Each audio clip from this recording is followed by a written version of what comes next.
गेली 4 दिवस झाले पावसानं अक्षरशः झोडपून काढले। मुसळधार पावसानं दूधगंगा नदी ओव्हरफ्लो झाली।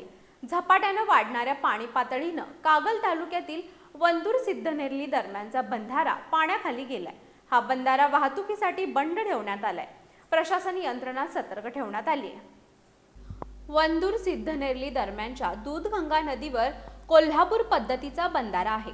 या बंधाऱ्यावरून नागरिक आणि शेतकऱ्यांची ये-जा असते। महामार्ग ते कर्नूर वंदूर पुढे शेंडूर फाटा मार्गे मुरगुड गारगोटी जाणारा हा शॉर्टकट मार्ग आहे। छोट्या कार शेतीपूरक वाहनही इथून ये-जा करत असतात। या बंधाऱ्यावर पाणी आल्यानं हा मार्ग बंद करण्यात आलाय।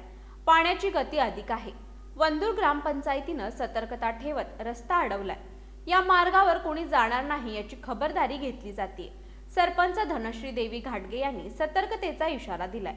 सातत्याने अपडेट घेत आहेत। ग्राम विकास अधिकारी आणि त्यांचा स्टाफ सतर्क आहे।